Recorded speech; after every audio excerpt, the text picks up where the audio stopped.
I just gave my sauce a stir too, in case anyone else wants to do the same. I've got mine really low now.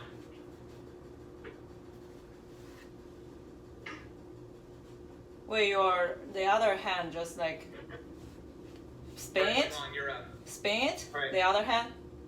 So yeah, so one hand is the anchor, kind of keep your knuckles up like that. Yeah. Right? The other one, you take the palm of your hand here and give it like a spin. Like a frisbee almost. Wow. Straighten it out a little bit. That's really hard. But then it doesn't stretch when you throw it. Oh, you have to. If it goes like too elastic and it's staying too tight, you might want to transfer it back to your cutting board and do that second step I did, where you use your fingers and you kind of spread it out from the middle. I guess how thin you want it to be when you spread it out. Well, so I usually get it, to be honest, like 70% of the way there before I throw. Because it's so elastic. Just the throwing itself, the throwing's kind of like the final step. Okay. How thin should it be after you throw? Yeah. So depends. Mine's pretty thin. Like my crust is about, I would say, maybe 1/3 of an inch, and then in the middle I threw it a couple of times, maybe too many. It's pretty thin. Now this is something, I'm not a professional, so I'm still working on this, like getting the thinness exactly right. Sometimes when I put my pizza in, I'm noticing that's a little too thin in the middle, but it's also a little bit to taste, because if you like, here you go, Linglong. I think it's getting better.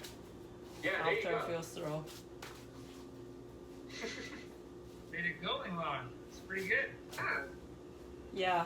I think you just don't worry, it's gonna fall, and then throw it. Yeah, don't be afraid to drop it. I've dropped a lot of these. Hey, Monty, what sort of topping do we need to get ready? Good question.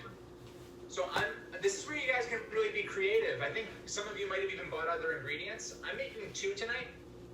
One of them is going to be the classic margarita, right, that I was talking to you guys about. And then the second one, I actually have some roasted peppers. So like just bell peppers. I like to put bell peppers on the pizza with some pine nuts and Asiago cheese. So I'm going to make those 2. For the margarita, it is the tomato sauce that we made together. It's like completely flat, but yet not yet bubbling. So sometimes at least personally, I don't want my cheese too cooked. So I don't want to see my cheese like bubble like it's cooking. If you're using fresh mozzarella, I usually just wait until it's kind of just totally incorporated, if that makes sense. And then I'll take it out. Also, I usually don't like my crust too crunchy, so I also keep an eye on that. Don't want that looking too brown. You guys will notice with the oven, we don't get those like blisters, black